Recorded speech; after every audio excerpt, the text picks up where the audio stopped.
Um, some advocates for Donald Trump have argued that regardless of what the former squatter did, it is too late for the Senate to convict him and disqualify him from being squatter again because his term has expired. Others argue that it is too early and that Democrats are improperly trying to supplant the will of the people by preventing Trump from running for a second term in 2024, while new lead lawyer David Schoen has also made both arguments. The too late argument has already been thoroughly rebutted. Basically, the too early argument is just as wrong and dangerous.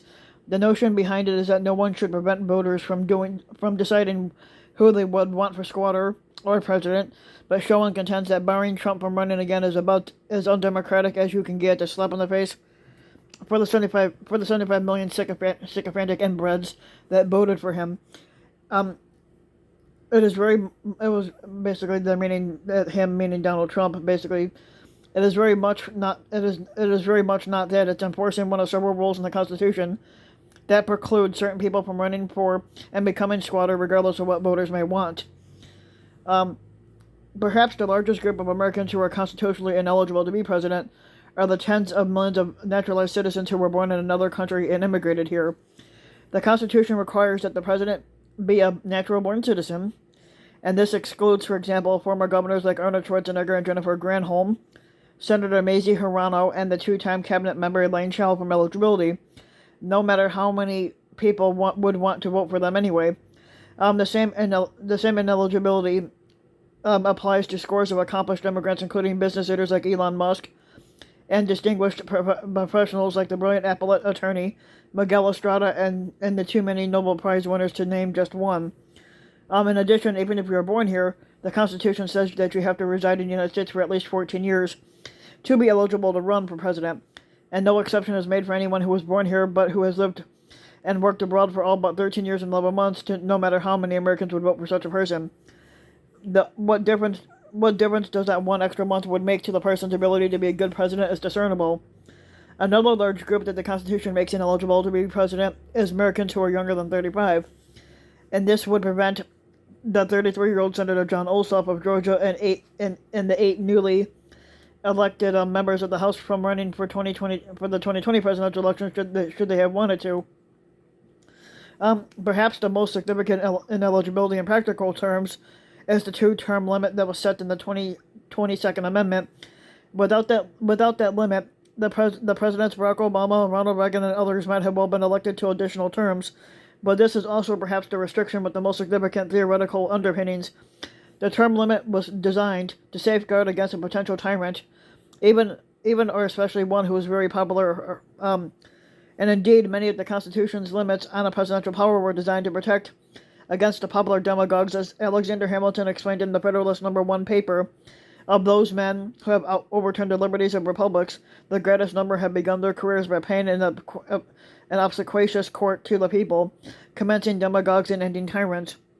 Also, although not in eligibility, the Constitution can prevent by the Electoral College those who run and actually do win the popular vote from becoming president, as the 2000 and 2016 elections demonstrated. In addition to the list of people who are ineligible for reasons of mere demographic chance, the Constitution adds a category of people who cannot be elected as a result of their misdeeds. This category includes presidents along with vice presidents and federal civil officers who were impeached and convicted by two-thirds of the Senate and disqualified for serious misconduct committed while they were in office. Like the two-term limit, this limit protects the country from potential tyrants. Beyond being, in constitutional terms, an expressly available remedy, disqualification is an essential deterrent against a squatter or a president who contemplates serious misconduct near the end of his term.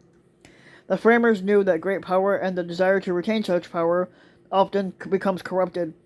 As Elbridge Gerry told the Constitutional Convention, a bad president ought to keep in fear of the impeachment process. A crucial part of that fear is potential disqualification.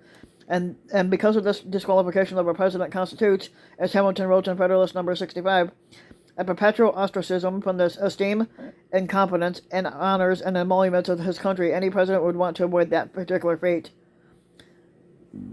This fear is not hypothetical, but on January 22nd, the New York Times reported that potential consequences from Congress helped dissuade Trump from misusing the Department of Justice to stay in power.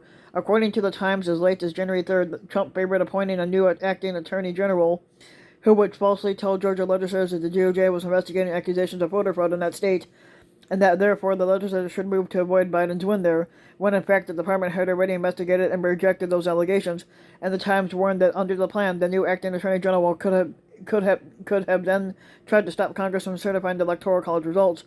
But of course, it would be unconstitutional for a federal attorney general to insert himself into a state's appointment of its electors, much less by lying, and to prevent Congress from counting the electoral votes of all 50 states following each election. Trump ultimately chose not to pursue this plan, according to the Times, and basically substantial part because the DOJ and the White House counsel leadership put the fear in him of congressional investigations and possibly recriminations from other Republicans.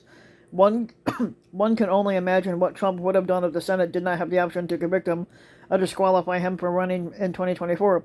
Ultimately, as if the too late argument under the logic of the too early argument, even a squatter who in the last month of his first term contemplates subverting our democracy by invoking martial law, or worse, to stay in office will not face potential disqualification from running for a second term. This is both wrong and dangerous, and the Senate must decide on the merits whether former squatter Trump's conduct warrants conviction, and if so, disqualification. As with the too late argument and the too early argument provides no basis for senators to dodge their duty here.